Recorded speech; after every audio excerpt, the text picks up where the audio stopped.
우리를 그렇게 괴롭혔던 코로나 팬데믹 상황이 이제 마무리 단계에 온 것 같습니다.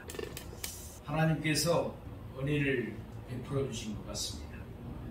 참으로 코로나 팬데믹으로 인해서 많은 사람들이 직장을 잃어버리고, 그래서 실직을 하고 또 사업체들이 무너졌습니다. 뿐만 아니라 또 많은 사람들이 코로나에 걸려서 어려움을 당하고 목숨까지도 잃은 사람들이 많습니다. 참으로 안타까운 일들이 많이 벌어졌는데 이제 코로나 팬데믹 상황도 마무리 단계에 온 것 같습니다. 그러므로 더욱 중요한 것은 우리의 신앙도 회복되어야 된다는 것입니다. 코로나 팬데믹 상황을 보내면서 많은 성도인들이 교회를 떠났고 또 교회에 나오지 않고 있는 현실들을 우리가 봅니다. 이제는 다시 한번 교회가 부흥성장돼도 우리가 전도에 매진하고 기도하는 우리가 되기를 소망합니다. 오늘 본문에 있는 마태복음 16장 18절 말씀을 보시겠습니다. 오늘 말씀의 제목은 반석위에 세운 교회라는 제목으로 마태복음 16장 13절에서 20절 말씀을 본문으로 말씀의 은혜를 나누고 있습니다. 본문 16절, 마태복음 16장 18절 말씀을 같이 한번 보시겠습니다. 또 내가 내게 이르노니 너는 베드로다. 내가 이 반석 위에 내 교회를 세우리니 음부의 권세가 이기지 못하리라. 아멘. 여기서 예수님은 뭐라고 말씀하십니까? 내가 이 반석 위에 내 교회를 세우리니 라고 말씀합니다. 모든 교회는 예수님의 교회인 줄로 믿습니다. 모든 교회는 예수님께서 세우셨기 때문에 그렇습니다. 그러므로 모든 교회의 주인은 예수님이십니다. 그 교회의 담임 목사님들이 아니십니다. 장로님들이 아니십니다. 예수님이 내 교회, 곧 예수님 자신의 교회라고 말씀하셨기 때문에 모든 교회는 예수님의 교회입니다. 따라서 교회는 언제나 예수님께서 기뻐하시고 예수님의 원하시는 모습이 되어야 하는 것입니다. 우리는 오늘 본문의 말씀을 통해서 교회의 본질이 무엇인가를 세 가지로 살펴볼 수가 있습니다. 언제나 교회의 참모습을 바르게 잘 나타냄으로써 교회의 주인이시며 교회의 머리이신 예수님을 기쁘게 해드리고 영화롭게 해드리는 우리 모두가 되기를 소망합니다. 첫 번째, 교회는 예수님을 하나님으로 믿습니다. 오늘 본문 마태복음 16장 13절에서 14절 말씀을 보시겠습니다. 예수께서 빌립보 가이사랴 지방에 이르러 제자들에게 물어 이르시되 사람들이 인자를 누구라 하느냐? 이르되 더러는 세례 요한, 더러는 엘리야, 어떤 이는 에레미야나 선지자 중에 하나라 하나이다. 아멘. 예수님께서는 제자들에게 사람들이 인자를 누구라 하느냐고 물으셨습니다. 여기서 인자는 곧 사람의 아들은 예수님을 가리키는 말씀입니다. 예수님은 자기 스스로를 칭할 때 인자라는 호칭을 자주 사용하셨습니다. 예수님은 하나님이시기에 모든 것을 다 하십니다. 따라서 이때 예수님이 어떤 정보를 얻기 위해서 제자들에게 물어보신 것이 아닙니다. 예수님은 그 당시 사람들이 예수님에 대해서 가졌던 잘못된 견해와 제자들의 올바른 신앙을 대조하기를 바라셨던 것입니다. 제자들에 의하면 그 당시 사람들은 예수님을 어떻게 생각하겠습니까? 오늘 본문에 나온 것처럼 세례 요한이나 아니면 엘리야 아니면 에레미야나 또는 선지자 중에 하나라고 생각했습니다. 물론 여기에 제시된 견해들이 예수님을 얕잡아 보거나 예수님을 빈정대기한 것은 결코 아닙니다. 마태복음 11장 11절에서 예수님이 말씀하신 바와 같이 여자가 낳은 자 중에서 세례 요한보다 큰 이가 일어남이 없었습니다. 대단한 인물이죠. 세례 요한도. 그만큼 세례 요한은 위대한 인물이었습니다. 또한 선지자 엘리야도 어땠습니까? 기도에서 하늘로부터 불을 끌어내린 선지자인 줄로 믿습니다. 바알과 아세라 선지자와의 그 능력 대결에서 승리한 위대한 선지자였습니다. 또 예레미야도 위대한 인물이었음은 분명합니다. 또한 신명기 34장 10절에 하면 율법의 전수자 모세도 역시 선지자라고 불렸습니다. 다른 사람들이 예수님을 세대 요한이나 또한 엘리야나 에레미야 혹은 모세와 같은 또 다른 선지자로 보았든지 이는 분명히 예수님에 대한 최대 경의를 표했던 견해들인 것입니다. 그러나 이 모든 것들은 예수님을 하나님으로 믿지 않던 사람들이 보여주었던 견해나 생각에 불과했습니다. 예수님은 이와 같은 견해를 가진 사람들을 불러서 예수님의 교회를 세우시지는 않으셨습니다. 그래서 예수님은 제자들에게 다시 물으셨습니다. 오늘 보면 마태복음 16장 15절에 16절입니다. 이르시되 너희는 나를 누구라 하느냐? 시몬 베드로가 대답하여 이르되 주는 그리스도요 살아계신 하나님의 아들이시니라. 아멘. 이때 시몬의 대답은 모든 제자들의 믿음을 대변한 것이었습니다. 다른 제자들도 베드로와 같은 똑같은 신앙을 가지고 있었습니다. 바로 이와 같은 믿음을 가진 자들을 불러서 예수님은 자신의 교회를 세우겠다고 말씀하십니다. 교회는 예수님을 그리스도요 살아계신 하나님의 아들로 믿는 사람들의 모임인 것입니다. 이와 같은 믿음을 가지지 않는 사람은 교회의 이론이 아닙니다.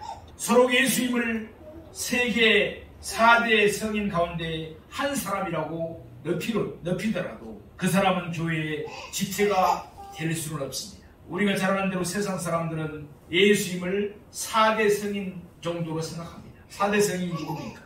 세상 사람들은 누구를 4대 성인이라고 그러죠? 네.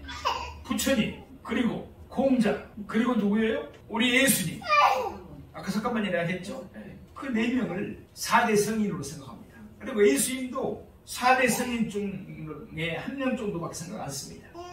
그러면 여기서 그 당시 예수님이 모든 제자들을 대변했던 시몬 베드로의 신앙 고백에 대해서 좀 더 우리가 자세히 상고해 보겠습니다. 이를 위해서 오늘 본문의 배경을 우리가 잘 알 필요가 있습니다. 오늘 본문에 나오는 빌립보 가이사라의 본래 지명은 파네아스였습니다. 이는 헬라의 신 판에게 바쳐진 동네라는 뜻입니다. 헬라의 신 판은 목양, 양떼를 키우는 거 말하죠. 목양의 신이었습니다. 그래서 그곳에는 목양의 신을 상징하는 우상들이 많이 있었습니다. 그래서 좀 그곳에 분봉왕 헤롯 빌립이 세운 가이사의 신전이 들어서게 되었습니다. 그리고 그때부터 그곳의 이름도 두 사람의 이름을 따서 빌립보 가이사라고 불려지게 되었던 것입니다. 그러니까 빌립보 가이사라에는 이런저런 우상들이 난무하고 있었습니다. 바로 이와 같은 우상의 땅에 베드로는 예수님을 가르쳐서 살아계신 하나님의 아들이라고 불렀습니다. 우상들은 죽었고 헛된 줄로 믿습니다. 이와는 달리 예수님은 살아계신 하나님의 아들이라는 뜻입니다.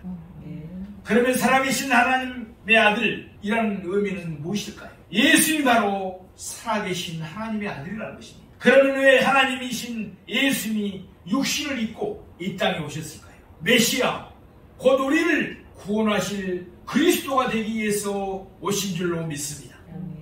이와 같이 예수님은 그리스도이시며 살아계신 하나님의 아들입니다. 바로 이와 같은 신앙을 고백하면서 예수님께서 예배하는 자들이 모이는 것이 바로 교회인 것입니다. 예수님은 하나님이시고 예수님은 인간이셨습니다. 그러니까 완전히 100% 신이시고 100% 인간이셨던 분이 바로 예수님이셨습니다. 이와 같은 믿음의 고백이 우리 모두에게 있기를 소망합니다.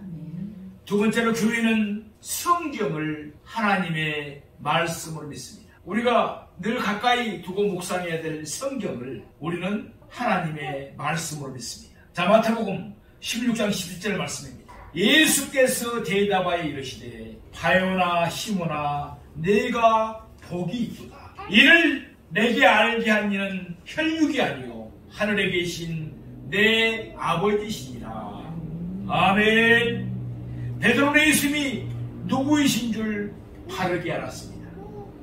예수의 사역도 분명하게 이해를 했습니다. 그래서 예수님은 베드로를 칭찬하신 것입니다. 바요나 시몬아, 내가 복이 있도다. 사실 예수님을 하나님이라고 믿고 고백하는 것은 참으로 복된 일입니다. 그 당시 수많은 사람들이 예수님의 말씀을 함께 들었습니다. 그리고 병을 고치고 죽은 자도 살리시고 오병이어 기적을 나타내는 예수님을 보았습니다. 그들도 똑같이 예수님이 행하던 기적들을 보았던 것입니다. 그럼에도 불구하고 그들은 예수님을 세례의 요한이나 엘리야나 또 에레미야나 선지자 중에 하나로 생각했습니다. 그런데 베드로를 위시한 예수님의 제자들은 예수님을 그리스도 또한 살아계신 하나님의 아들로 바르게 보았던 것입니다. 그 결과 그들은 그리스도의 몸인 교회를 이루는 지체들이 될 수가 있었습니다. 그러니 이 얼마나 복된 일입니다. 계속해서 예수님은 베드로가 복된 이유를 다음과 같이 밝히셨습니다. 이를 내게 알게 한 이는 혈육이 아니요 하늘에 계신 내 아버지십니다. 아멘. 여기서 일을 하는 것은 한마디로 예수님이 하나님이심을 가리킵니다. 또한 여기에서 혈육은 그 뒤에 나오는 하늘에 계신 내 아버지, 곧 아버지 하나님과 대조가 되는 말씀입니다. 그러니까 혈육이라는 것은 하나님과 관계가 없는 것들, 곧 인간적인 모든 것을 가리킨다고 볼 수가 있습니다. 예컨대 인간의 지식이나 지혜, 인간의 노력, 인간의 경험 등등을 총체적으로 가르치는 것이 바로 혈육입니다. 고린도전서 1장 21절 말씀처럼 사람이 자기 지혜로는 하나님을 알 수가 없습니다. 사람의 지혜로 하나님을 알 수가 없어요. 다시 말해서 사람이 혈육으로는 예수님이 하나님이심을 알 수가 없습니다. 예수님은 이 사실을 부각시키기 위해서 오늘 본문에서 베드로를 바요나 시모나라고 부르고 있습니다. 베드로의 본시 이름은 우리가 잘 아는 대로 뭐였습니까? 시몬이었습니다. 그에게 예수님이 베드로라는 이름을 더하여 주셨습니다. 바요나는 아람어로 요나의 아들이라는 뜻입니다. 그러니까 시몬의 아버지의 이름은 뭐예요? 요나. 아람어로 요나고 헬라 히브리어로는 요한입니다. 그러기에 베드로가 자신의 본래 신분이나 그의 인간적인 지식 또는 그의 인간적 능력으로 예수님을 하나님으로 알았던 것은 결코 아니었던 것입니다. 그러면 베드로가 어떻게 이 사실을 알게 되었습니까? 하나님이 그에게 이 사실을 알게 해주신 줄로 믿습니다. 그것은 다른 제자들에게도 마찬가지였습니다. 하나님이 그들에게 이 사실을 알게 하신 것입니다. 그러니 그들이 얼마나 하나님께로부터 복을 받은 사람들입니까? 오늘 본문에 나오는 알게 하다는 단어가 사용되었습니다. 본래 언어의 뜻은 계시하다입니다. 하나님은 예수님이 그리스도요 살아계신 하나님의 아들이시라는 사실을 계시하셨습니다. 어디에 계시하셨습니까? 바로 하나님의 말씀인 성경에 계시하신 줄로 믿습니다. 요한복음 5장 39절 말씀입니다. 너희가 성경에서 영생을 얻는 줄 생각하고 성경을 연구하거니와 이 성경이 곧 내게 대하여 증언하는 것입니다. 아멘. 예수는 그리스도시며 살아계신 하나님의 아들입니다. 하나님은 성경에서 이 사실을 우리에게 계시해주고 있습니다. 따라서 계시된 하나님의 말씀인 성경이 아니고는 예수님이 그리스도시며 살아계신 하나님의 아들이심을 우리가 알 수 있는 길이 없습니다. 그러기에 교회는 성경을 하나님의 말씀으로 믿고 성경에 절대적인 권위를 줘야 하는 것입니다.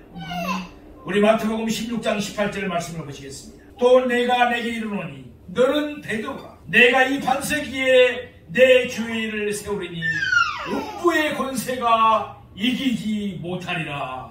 아멘. 베드로라는 뜻은 반석이라는 뜻입니다. 혈육으로 보면 베드로는 보잘것없는 하나의 돌멩이에 불과합니다. 그러나 그가 하나님의 계시된 말씀에 따라 곧 성경을 따라 예수님은 그리스도시며 살아계신 하나님의 아들이라고 믿고 고백했을 때는 사정이 완전히 달라졌습니다. 보잘것없는 돌멩이가 변해서 예수님의 교회가 세워지는 반석이 된 줄로 믿습니다. 그리고 그 위에 세워진 예수님의 교회는 음부의 권세가 결코 이길 수가 없는 것입니다. 이는 참으로 놀라운 변화예요. 엄청난 축복이 아닐 수가 없습니다. 여기서 말하는 음부란 사람이 죽어서 가는 곳을 의미합니다. 쉽게 말하면 무덤과 같은 개념입니다. 그리고 권세라고 번역된 단어의 본래 원뜻은 대문이라는 의미입니다. 안으로 들어가는 곳입니다. 그러니까 음부의 권세는 무덤으로 들어가는 관문, 곧 죽음을 가리킵니다. 음부의 권세는 예수님의 교회를 이기지 못합니다. 그러기에 예수님의 교회는 결코 죽지 않고 영원한 줄로 믿습니다. 다시 말해서 예수님을 하나님으로 고백하며 성경을 하나님의 말씀으로 믿는 예수님의 교회는 영원 무궁합니다. 사랑하시는 성도 여러분, 성경은 하나님의 말씀입니다. 성경에 기록된 하나님의 말씀 밖으로 넘어가지 않는 우리가 되기를 소망합니다. 성경이 가는 데까지 가시고 성경이 멈추라는 데서는 멈춰야 됩니다. 이것이 교회의 본질입니다. 교회의 참모습이기 때문에 그렇습니다. 성경에 계시된 하나님의 뜻에 늘 순종하는 우리 모두가 되기를 소망합니다. 세 번째로 교회는 복음을 전합니다.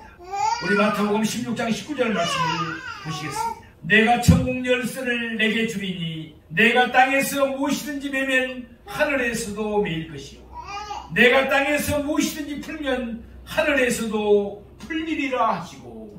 아멘. 예수는 베드로에게 천국 열쇠를 주시겠다고 약속하십니다. 우리가 잘 아는 대로 열쇠는 뭐예요? 문을 열고 닫는데 사용되는 것입니다. 오늘 본문의 영어로 말하면 풀고 매는 일에 사용됩니다. 베드로는 천국의 열쇠를 받았습니다. 따라서 그가 땅에서 매고 푸는 대로 하늘에서도 매이고 풀릴 것입니다. 그는 참으로 이것은 놀라운 권세가 아닐 수가 없습니다.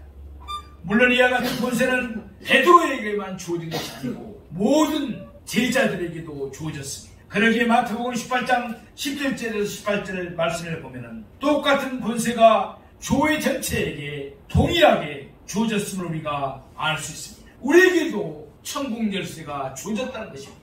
천국의 열쇠는 우리 모두에게도 주어졌다는 것을 명심하시기 바랍니다. 따라서 우리가 땅에서 매면 하늘에서도 매일 것이요 우리가 땅에서 풀면 하늘에서도 풀릴 것입니다. 다시 말해서 우리가 누구의 죄든지 사하면 사해질 것이요 누구의 죄든지 그대로 두면 그대로 있을 것입니다. 이 말씀의 의미를 잘 알아야 됩니다. 무슨 말씀입니까? 예수님의 말씀은 이와 같은 뜻입니다. 우리가 어떤 사람에게 예수 그리스도를 전했습니다. 복음을 전했습니다. 그러자 그가 자기의 죄를 회개하고 예수님을 영접했습니다. 예수님을 믿게 되었습니다. 그러면 우리는 그에게 이와 같이 말할 수 있다는 것입니다. 당신의 죄는 사함을 받았습니다. 이제 당신은 천국 백성이 되었습니다. 반대로 우리가 전하는 복음을 듣고도 예수님을 믿지 않았습니다. 그 사람은 복음을 받아들이지 않았습니다. 그가 예수님을 거부합니다. 그러면 우리는 그를 향해서 이와 같이 말할 수 있다는 것입니다. 당신의 죄는 그대로 남았습니다.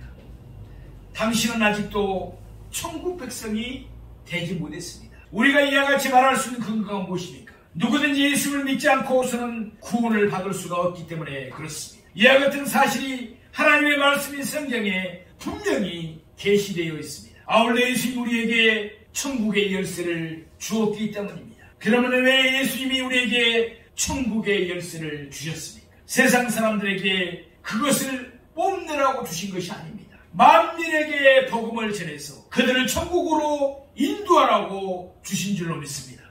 그러니까 복음을 전하는 것이 바로 교회의 본질이고 또한 교회의 사명이라는 것을 명심하시기 바랍니다. 우리 본문 마태복음 16장 20절 말씀을 보시겠습니다. 이에 제자들에게 경고하사 자기가 그리스도인 것을 아무에게도 이르지 말라 하시니라. 아멘. 이는 참으로 의의 말씀이 아닐 수가 없습니다. 우리가 생각하기에는 여기에 어떤 말씀이 와야 할 것 같습니까? 예수님이 뭐라고 해야 했을 것 같습니까? 이 제자들에게 제초가사 자기가 그리스도인 것을 모든 사람에게 널리 전하라 하시니라. 이와 같이 말씀이 있어야지 자연스러울 것 같습니다. 그런데도 놀랍게도 예수님은 그의 제자들에게 경고하시면서 말씀하셨습니다. 그리고 그 경고의 내용은 예수님이 그리스도시며 여기에 덧붙인다면 예수님이 살아계신 하나님의 아들이신 사실을 아무에게도 이르지 말라는 것입니다. 말하지 말라는 것이에요.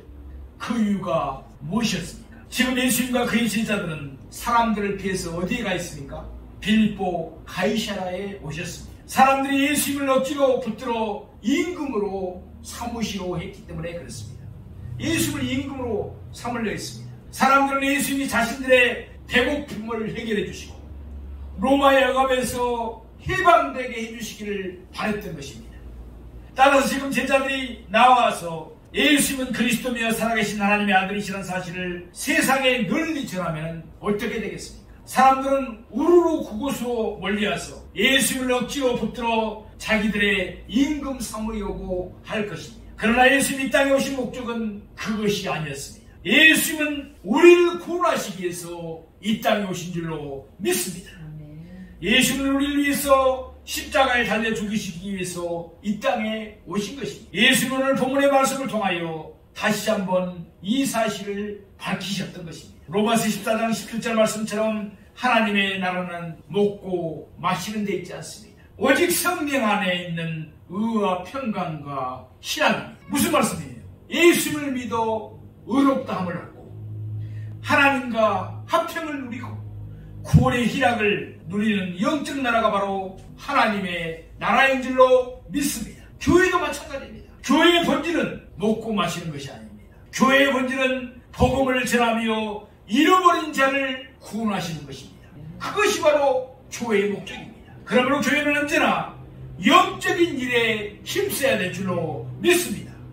바로 이것을 위해서 예수님은 우리에게 천국의 열쇠를 주셨습니다. 사랑하시는 성도들, 오늘 우리는 본문의 말씀을 통해서 예수님이 세우신 교회의 본질이 무엇인가를 상고해 봤습니다. 교회의 참모습은 무엇입니까? 첫째로 교회는 예수님을 하나님으로 믿습니다. 두 번째로 교회는 성경을 하나님의 말씀으로 믿습니다. 세 번째로 교회는 복음을 전합니다. 우리는 예수님을 하나님으로 믿습니다. 우리는 성경을 하나님의 말씀으로 믿습니다. 우리는 순수하게 복음을 전합시다. 그동안 교회의 참모습을 지키게 하신 하나님의 은혜에 감사하십시다. 그리고 앞으로도 변함없이 교회의 참모습을 지켜나가는 우리가 되기를 소망합니다. 예수 우리를 위하여 이곳에서 오신 교회, 우리가 속한 소론총교회를 더욱 사랑하십시다. 소론총교회 성도들은 소론총교회를 사랑해야 마땅합니다. 그러므로 교회를 위하여 눈물로 기도하고 마음과 몸과 물질로 늘 감사하면서 섬기는 우리가 되기를 원합니다. 그리고 언제나 예수님의 뜻에 맞는 사도행전적인 교회가 되게 하십시다. 우리 교회의 영구 표현은 살아계신 하나님의 말씀과 성령의 나타남이 있는 교회입니다. 우리 교회는 예수님이 하신 3대 사역을 온전히 수행하는 교회가 되어야 합니다. 그것을 저는 원합니다. 말씀을 잘 가르치는 교회, 티칭이죠. 그 교회가 되기를 원합니다. 날마다 전도하는 교회, 프리칭하는 교회가 되기를 원합니다. 그리고 예수님처럼 각종 병을 치유하고 귀신을 쫓아내는 힐링하는 교회, 능력의 교회가 되기를 원합니다. 저희 교회를 통해서 많은 사람들이 치유되고 회복되고 있습니다. 어제도 고등학교 교편을 잡고 있는 청년이 왔습니다.